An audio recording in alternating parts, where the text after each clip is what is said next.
Thank you. So I was going to talk about, I guess, work we've been doing on the evolution of SARS-CoV-2, and a lot of this is part of COG UK and other consortium. And so what I was going to do is talk a bit about the past, where the virus came from, specifically its relationship to the viruses in bats, the SARS-related coronaviruses, a little bit about the notorious emergence around Wuhan, because there's a lot to understand from where the virus came from to how it started evolving in humans to really what the variants of concern represent. And although I'll say less about the future, I think we've learned a lot about the virus's evolution, because essentially what we've seen with each of these variants is an independent adaptation to humans. And so when the first genome sequence was released back in on 10th of January 2020, so a few days before it went into GenBank, I was on this very nice blog that Andrew Rambow looks after in Edinburgh, and I guess a lot of us started analysing this data then, and at that point it was frustrating because there wasn't that many related viruses, but it was very clear even at that point that we were looking at a SARS-like virus, and the only thing that was unusual here really is that the SARS-CoV-2 is a relatively divergent lineage to where the first virus emerged from, and in some sense this is where the first conspiracy started, because there was a lack of understanding about how there's an over focus on viruses related to the first SARS virus, and an almost discarding of viruses that were very divergent because they were thought to be obviously of less risk to the human population, and something we've seen to be very much not the case. And then really the second thing here is that's taken us by surprise is SARS-CoV-2 has relatively low virulence. So although in older people and in many parts of the population, and we did see high severity, really that was on the back of a lot of asymptomatic and mild transmission. And when we think about spillovers, we're much more used to the virus being readily identifiable, and that's caused a lot of confusion about why it's been so difficult to pin to the animal markets. And then there's obviously interesting stories like the pangolins, and so pangolins are mostly being imported into China. They're being essentially picked up as infected during these kind of importation events, and presumably this is just because as they're introduced into China, they're either kept in the same areas, dark places that you might find bats, and as we'll see, SARS-CoV-2 is a very generalist virus, so it's not surprising to see another species infected. And so something that's really now almost beyond a doubt is really SARS-CoV-2 is linked to an animal origin. There's an awful lot of energy and misinformation around this topic, but really, you know, people like Michael Warraby have looked very closely at the very first cases, and it's very clear that the Wuhan market was used to link cases that otherwise weren't being linked together, and that goes back to this low virulence. So these severe cases were, for the most part, cropping up in isolation. So it wasn't like many contacts were being identified together, as you might expect, but rather more individual cases. And so it was the link to the market that really kind of brought those together, and that's what really alerted the Chinese authorities and to something going on that was very unusual. And this is very hard to compare to SARS. With the first SARS, we didn't know that there was a link to the market or to animal markets for many months, and so the virus has circulated there for some considerable time. Whereas here in this case, the market was more or less closed in days from the linking of those cases to that location, and there has been a lot of a lot of I guess lack of investigation from the Chinese authorities, as clearly this become politicized. It's been in their interest to basically deny any kind of involvement in China, but essentially if you look at where, for example, environmental samples have been found in the market that are positive, so these are SARS-CoV-2 environmental samples that have been pulled out of the Hunan market. These samples have been picked up in metal cages. Coincidentally, with pictures that Eddie Holmes took many years ago in this market as a spillover risk. And for me, and I think for many of us, what's just very, very compelling is it's not just those early cases that are linked to that market, but the other cases who weren't linked to the market all live around the market. So you have both these early cases being linked to the market, and then people that had no linkage living in that location.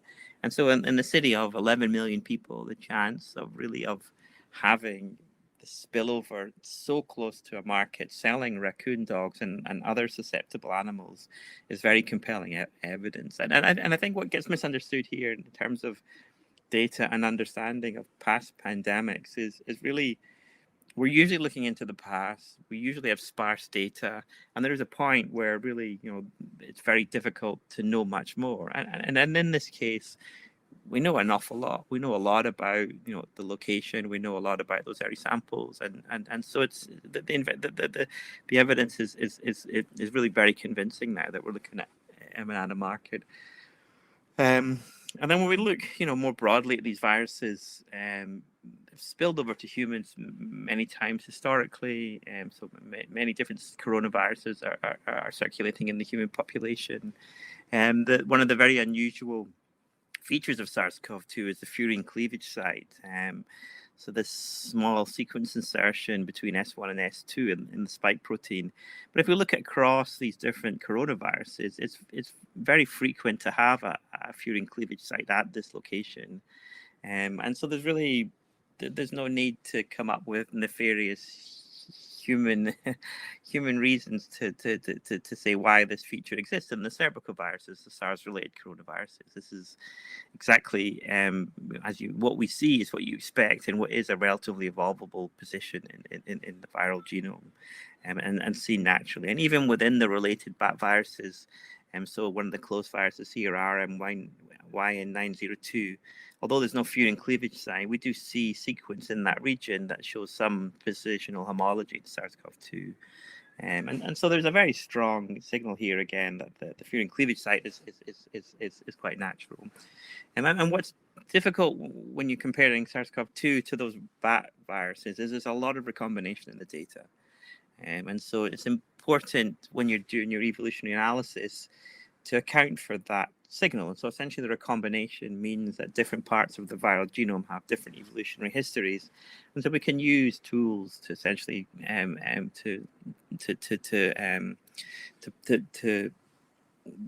identify the probable regions where you have recombination. And so this was analysis that was done in collaboration with Magic Bonnie and others. Essentially what we're doing is we're using software by Sergi Pongard to identify the recombinant regions and then cleaning up the phylogeny to minimize that recombinant signal in different genomic regions.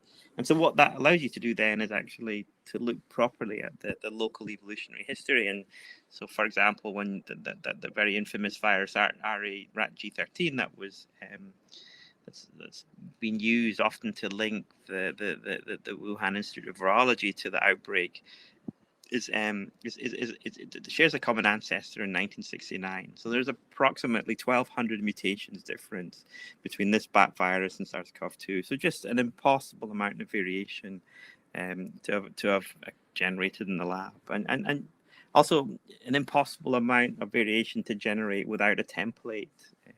So really, again, this points to these viruses circulating in nature. And since this genome was discovered, this RAG13 was published very early in the pandemic. We have several other examples now of viruses. So RMYN902 is another one, shares a common ancestor with SARS-CoV-2 about 1976. And since that time, there's several other viral genomes from bats have been published. And so the important thing here is to account for the recombination history. And so Spiros Lectris, a PhD student here, has just done a very careful analysis, so again, running GUARD and pulling out these different recombination breakpoints. So blue is SARS-CoV-1-like, so this lineage at the bottom. Pink is closer to SARS-CoV-2. And interestingly, you can see, you get an awful lot of blue around the spike region of these recombinants. And what seems to be occurring is essentially there's a hot spot either side of spike. And so this would suggest maybe antigenic shift is occurring. So there's an advantage for these viruses when they jump from one subspecies of bat, horseshoe bat, to another to generate a recombinant, because that virus will not be as well recognized by the bat immune system. And that seems to be the sort of the dominant process amongst the bats. You have a lot of recombination generating these antigenic shift events. So quite different to what's happening in the human population, where incremental change is more important. And so if we update this phylogeny now, and there's now many species of virus that have been identified across China, into Thailand, Laos, Cambodia. And one of the most interesting ones is these viruses from Laos. And this one, Banal 2052, almost identical to SARS-CoV-2 in the spike. And this seems to cause a lot of confusion. And people are trying to explain, well, how did a virus get from Laos to Wuhan and China? And that's the wrong way to understand the data. What this shows is that there's viruses of relatively high identity circulating over a large geographical area in this part of the world. And that's not surprising. When we look at these different bat host species, they have very large host ranges. And so there's a lot of opportunity for the virus to spread relatively fast amongst their hosts. And so presumably when a recombinant is generated that has an antigenic shift event, it does relatively well and seems to spread over relatively large geographical areas. And we're talking decades, not necessarily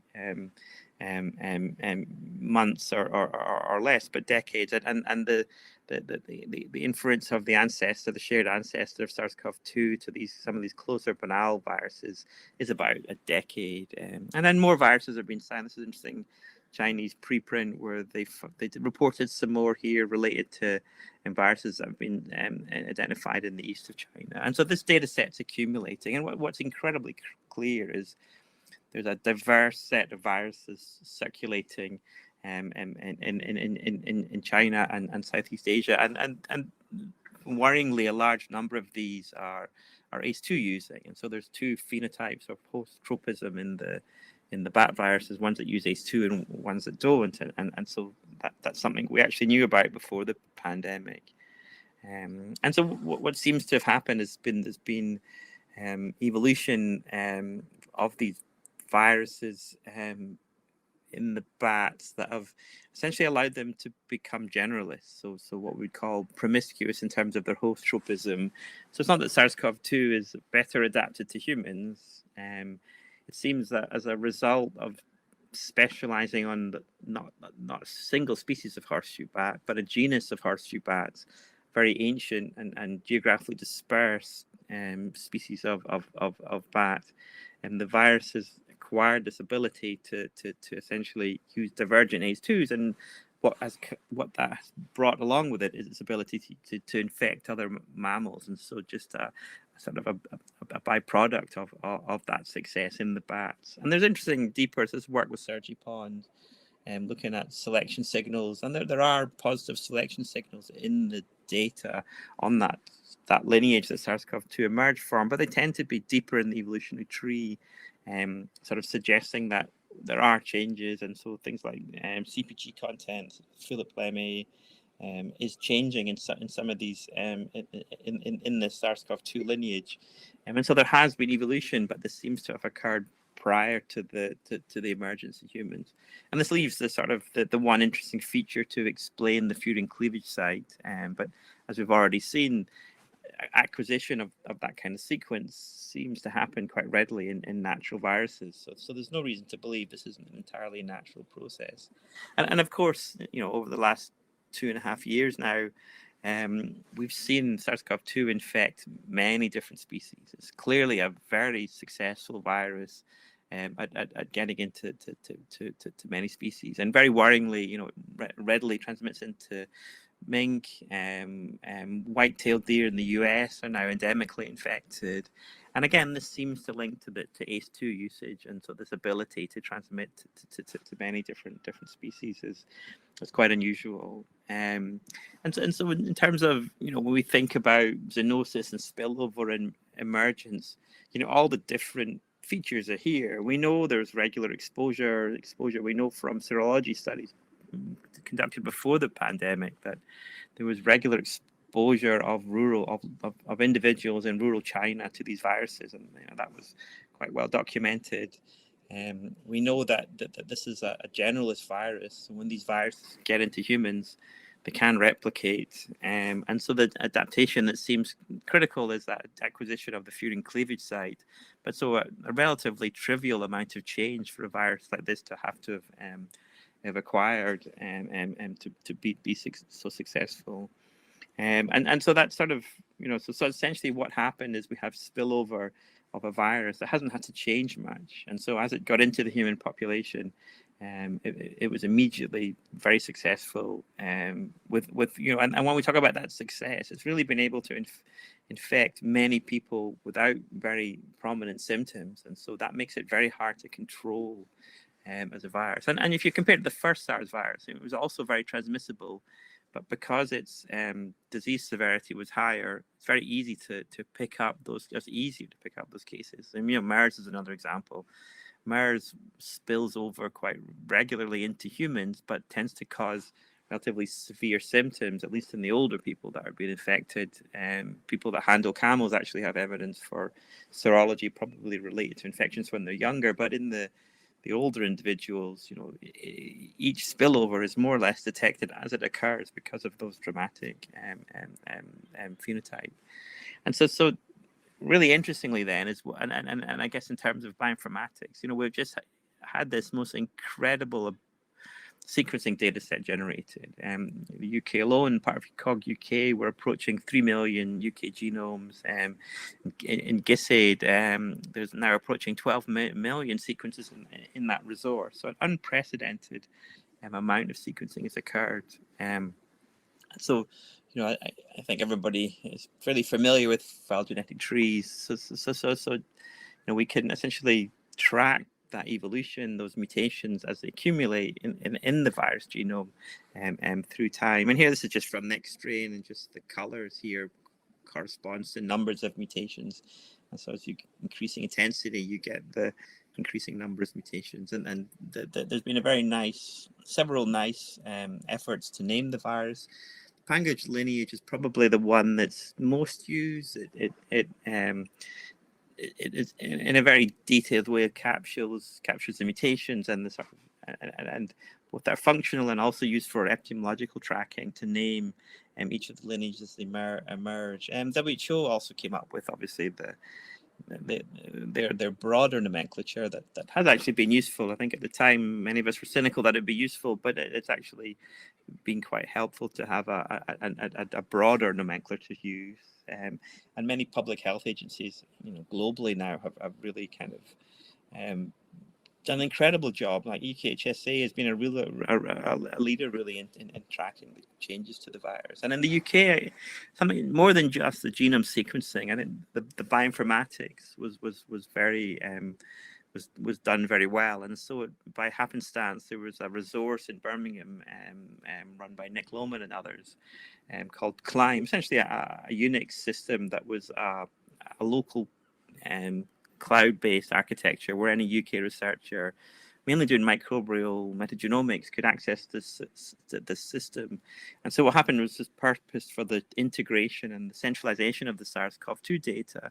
And so that pipeline continues to run, and so it's continually generating alignments and curating that data so anybody in this consortium can access this. And all this data is freely available. Also, obviously data's gone into GISAID, but less accessible, and some of the raw data is less accessible, and a bit frustratingly, but it really has been an incredible endeavor to bring all this together. And so what happened in the human population really was for the first 11 months, we had this virus from bats then that's not having to change much. that's evolving in a quite measured way. So approximately 2 mutations per site. And so if we just take the current tree and just highlight the variation in that first 11 months, quite. So this is the tips of the tree with circles here are that first year of variation, and Omicron's up here, and some of the other variants of concern. And so at that point, I think we were relatively optimistic that once a vaccine came along, it would be able to control the virus. That the rate of evolution was relatively slow. One worrying mutation was the spike mutation D614G. That was an early significant mutation that had increased transmissibility, and this was detected very elegantly through these phylogenomics methods, looking at lineage growth. And this is a paper by Eric Volz, was very nice. That's published in Cell. And so that was showing that there was potential for adaptation. And then, of course, when Alpha emerged, B117, in late 2020, that took us all by surprise. And really, there was a step change in the amount of evolution that's taking place. There's a figure from Andrew here. You see the prevariant of concern, and then this step change in the amount of mutations occurring at once. And that process then really was a forebearer for the other variants of concern, beta, delta, and of course now Omicron. And so if you look at this figure from Nextstrain, you can see how these waves of variants have progressed through time. And interestingly, when we looked at the positive selection data, so this was a collaboration with Darren Martin in South Africa, there was a clear increasing in the intensity of positive selection in the data set. So this is just looking at using the redundancy of the genetic code to pick up changes in amino acid changing mutations relative to non-amino acid changing mutations. You could see that there was an uptick of the amount of positive selection. And so what appears to be happening is by late 2020, the virus is now having to that initial virus is now having to circulate in the context of people that have been infected before. And so that's was putting selection on the virus to generate amino acid changes to essentially get around those immune responses. And so it's not that the virus is deadlier. It's not that people clear the virus less efficiently. It's that the virus is now finding itself in somebody who has a primed immune response. And so it's evolving to counter that primed immune response, as it were. And then there was interesting, this was a very interesting mutation, N439K, appeared in Scotland, and we studied this in a lot of detail with Emma Thompson and colleagues at VarI Biotechnology. I mean, this was a single lineage that emerged with this one of these first significant spike mutations, and interestingly went extinct. The Scottish lineage went extinct, and this is in line with the lockdown in Scotland, although it then emerged in other parts of the world. And actually now, compared to a lot of these RBD mutations that we see, it's very low impact. But at the time, it was what was clear from analyzing its location. And so this is spike and ACE2 here binding. There was going to be a high plasticity in the virus, and so it was clear that there would be real issues with SARS-CoV-2's ability to escape the immune response. And we can see that if we just look at this is antibody accessibility score on the x-axis and distance from that receptor binding site here on the left. We can see many of the favorite sites here: 417, 501, 446. And so not only are these sites significant antigenically, they're also just in very mutable regions in very unconstrained parts of spike. And so, as the previous speaker alluded to, we can use information from structure to learn about how evolvable the virus is. And as we're seeing, really, SARS-CoV-2 is although generally a slow evolver, it has this massive capacity for evolvability. And so as we've studied then the different variants of concern, we tend to be spike, although there are mutations in other parts of the genome. For example, alpha seems to be better at getting around the interferon response. But for the most part, the energy of escape and of those primed immune responses is coming from the spike protein. And so this is just looking at just different visualizations of mutations related to the different regions of spike the antibody classes bind to. And also what's interesting is a lot of convergent evolution taking place. And so I think there's something gets lost is that it's not that the variants of concern have emerged or evolved one into another. Each of these variants that's evolved to get better at using the human population has evolved independently from the wild type virus that emerged in Wuhan. And so these are different rerunnings of evolution in the human population. And so we're seeing different mutations, but quite often convergent mutations occurring. And if we, I'm just going to, I can't see my clock. Oh.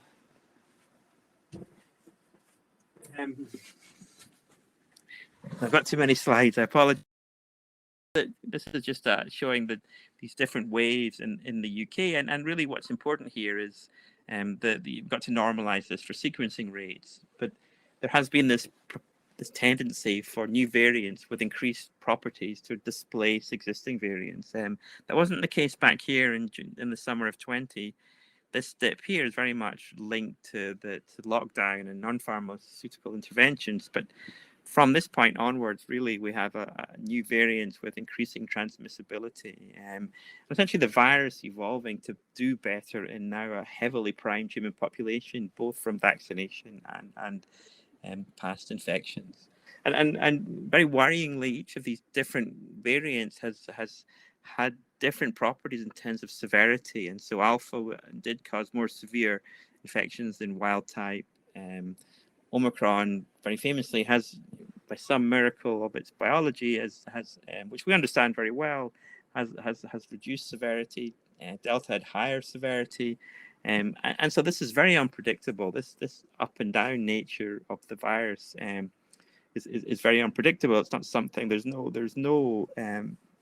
inevitability of a virus evolving to become milder. That's got to do with complex trade-offs, and then the only thing I guess that is clear is that the increasing infection rate of the human population has primed our immune response as well to prevent severe illness, and this wave nature also plays out internationally. And so when we look at the international data by continent, Africa, Asia, Europe, North America, etc., we see that same displacement of variants. And so I think this has taken us, by surprise in many ways, because this is, with many viruses, you expect sort of stochastic epidemiological processes to dominate, and it's not that they're not dominating.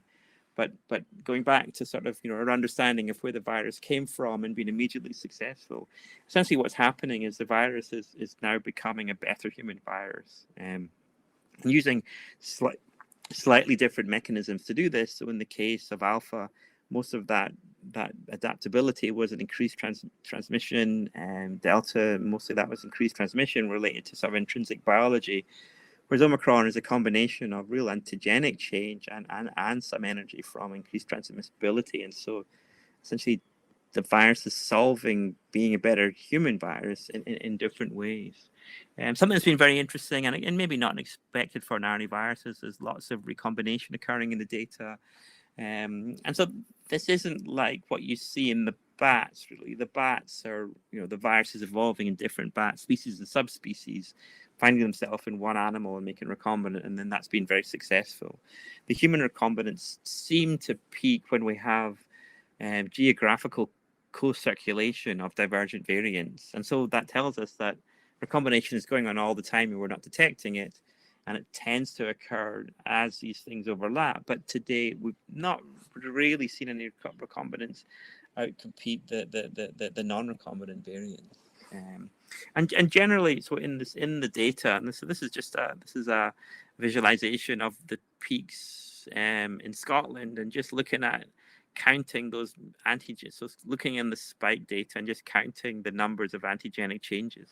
And so as the pandemic has gone on, in each of those waves, it's just been increasing in intensity of antigenic change relative to the Wuhan wild type. And so this is just from this dashboard here that we manage. And from all these antigenic sites that have been curated from the literature, they tend to, so this is Delta here and this is Omicron here, they tend to accumulate as the waves go on. And so that's a signal of adaptation to the human population again, occurring within a wave. And really the big question now as we're seeing with Omicron is what happens next. I think there's a sense that Omicron represents sort of something akin to an antigenic shift. It's still incremental evolution, but the way it's evolved in some restricted area in probably southern Africa somewhere, essentially it's akin to an antigenic shift. So this is the same phylogeny, but these are the other variants here, and Omicron here sitting on its own, so an independent evolution in the human population. And interestingly, this is work from Tullio, these lovely maps, and they've shown with great detail and fantastic genome sequencing going in South Africa. Sorry, and so it looks like many of these Omicron lineages are themselves actually recombinant, and so you have this interesting history. And so that would suggest, I think, that rather than this, I think we're less likely that this is an animal reservoir, more likely a local community somewhere where maybe you have a high number of immunocompromised individuals. And so it seems clear that Omicron is not the last variant of concern. BA5, well, although we've said this with every variant of concern, has to be hitting some kind of peak of transmissibility. But the most important thing is we can't be sure that won't happen again. And this just so the really Omicron and BA1 and 2 is better at being an upper respiratory virus, and that explains a lot of its success. When we're sort of holding our breath a bit with BA5 and subvariants that we in case the virus now shifts back to being better at looking at the lower respiratory, using the lower respiratory tract. And so something, this is just a review or a paper recently, actually, a meta-analysis from Adi Stern's group. And what's really interesting here is this figure where they look at across different persistent infections. And so these are different persistent infections, chronic infections, and comparing this to the variant of concern. So it does seem like the real problem here is that there's a small number of people in the world who have persistent infections, and they generate these heavily mutated lineages then spill over into the human population. And with Omicron, it wasn't just one lineage. Omicron was a complex of multiple lineages that have spilled over into the human population with these altered features. There's still some puzzle here because a lot of the mutations that you see in the variants of concern don't necessarily emerge. And in terms of prediction, that is something that's very interesting. Something we're focusing on at the moment is using essentially natural language processing models and embedding representations. And so you can use, and so evolutionary index here is just a sort of form of grammaticality, but just we've used it to make a variant to a reference strain analysis, and you can see very nicely, in terms of grammaticality, so whether a mutation is a sort of makes sense in the sequence sort of language, relative semantic score, sort of the size of a mutation effect. You do get essentially a very strong correlation here. And what's very nice about these kinds of methods is you can start to use or do in silico deep mutational scanning.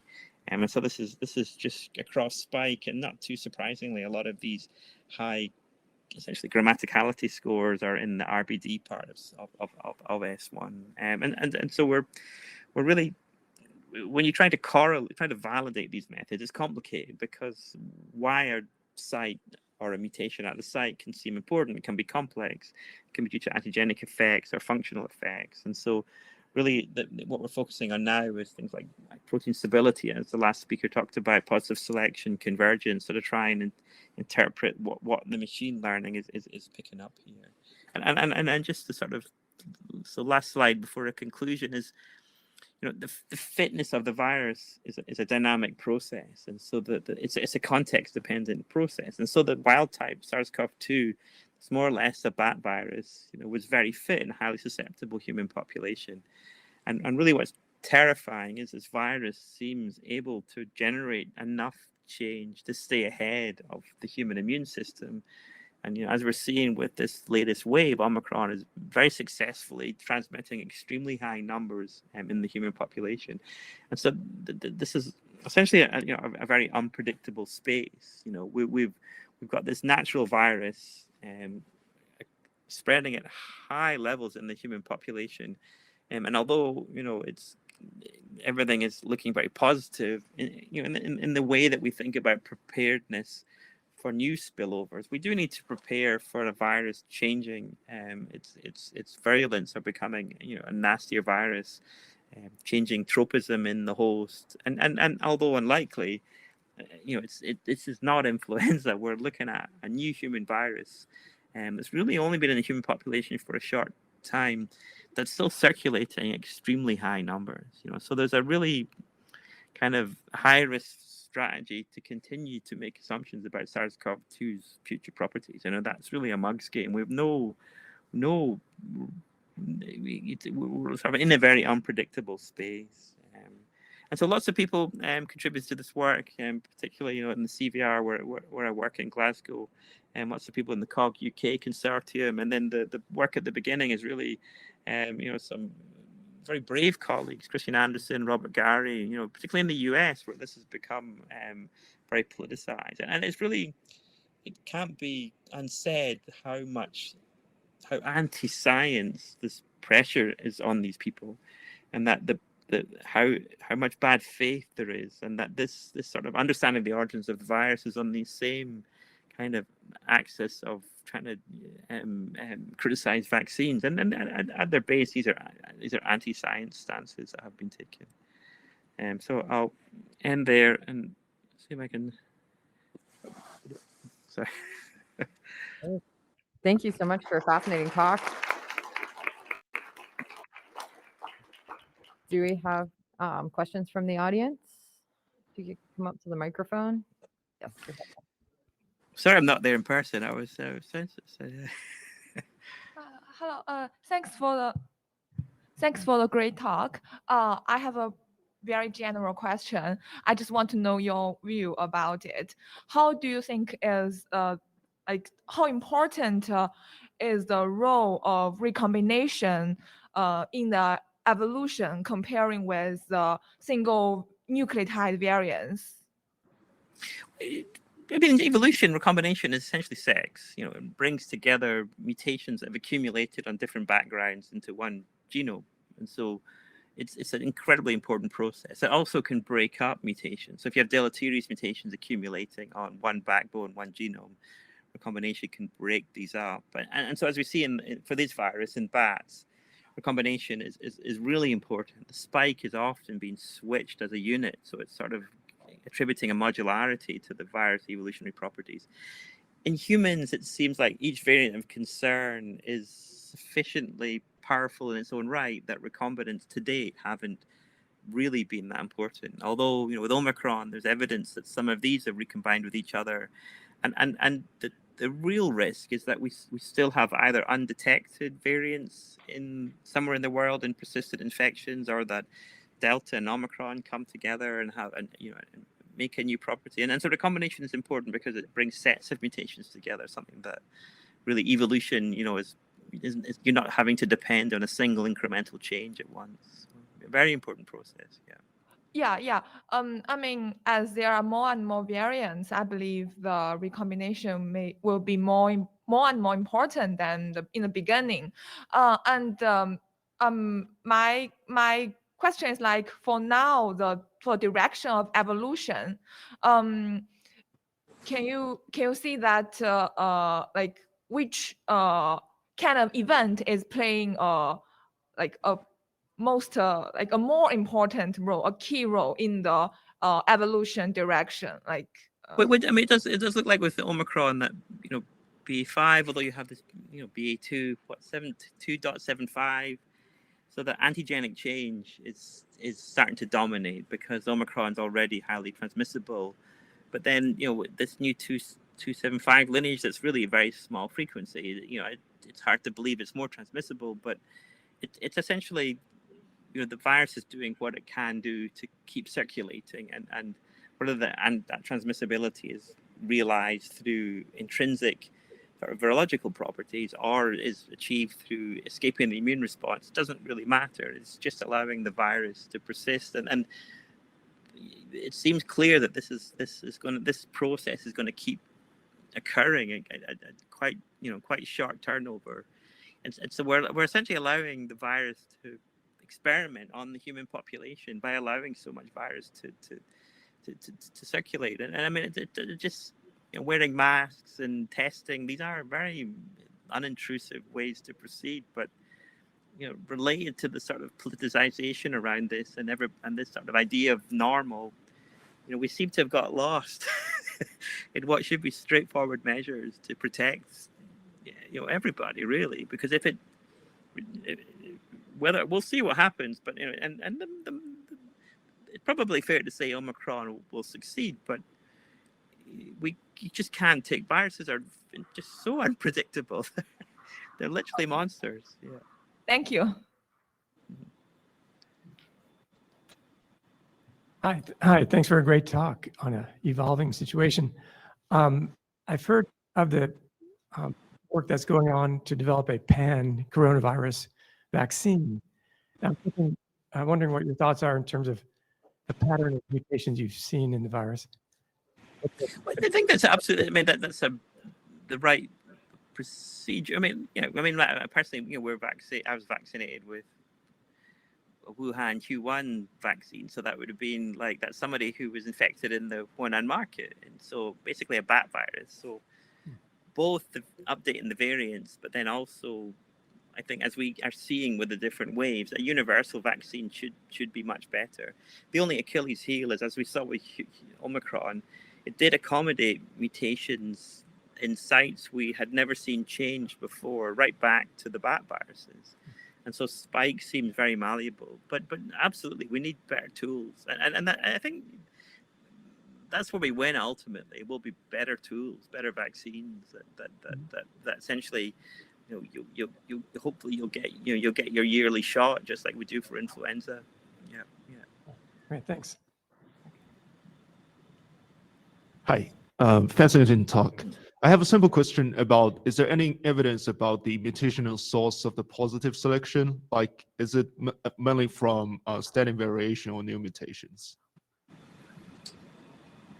So the mutation is an ongoing process.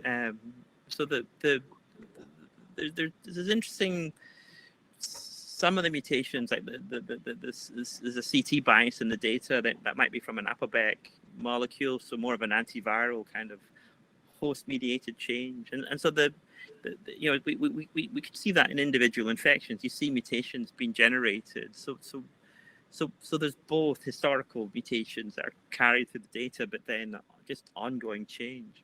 Yeah. So it's a dynamic process. Okay, thank you.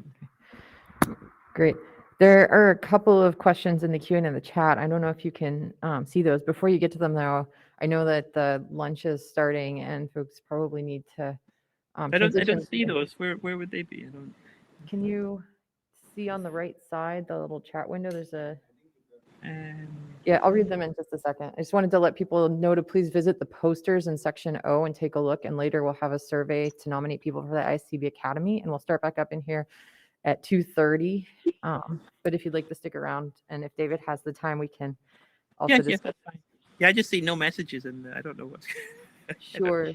There was one question in the chat that says, I assume bats will remain the primary global reservoir for SARS-related viruses. What is the chance that reservoirs... I think is that us now? We're the reservoir.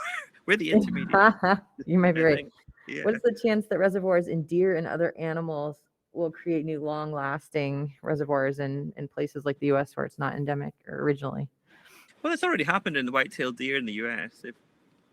But so far, there's not any evidence that there's superheated mutants being generated in those deer. The virus seems to just do quite well in them. But I think absolutely there's a massive risk now that the virus will either get into bats in different parts of the world and recombine, or it'll get into rodents. I mean, it doesn't seem to particularly like rodents, but it's a highly mutable system. So yeah, absolutely, I think we need to worry about that. I mean, monkeypox is another one. That's very easy for monkeypox to get into animals, and so it could quite easily establish in rodents, anywhere really. So I think with all these viruses, once they start getting into new geographical areas, new hosts become possible.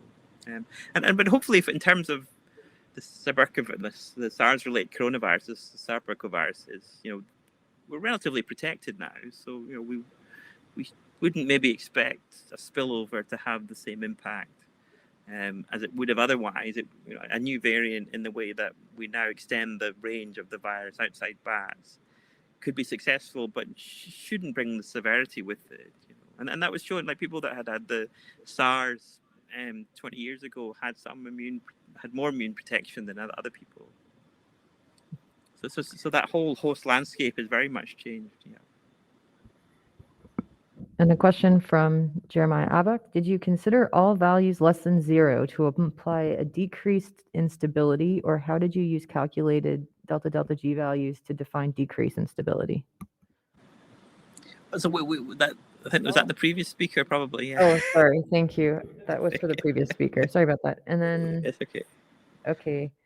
Finally, Burkhart Rost has a question. Would be most interested in the variant strong in the PLM embeddings and not in evolutionary signal, one of the last slides. Did you look at this? Was that the one on? I think that's the experimentalist that work. So I'm be out of my depth to talk about. Okay. Yeah. Great. Okay.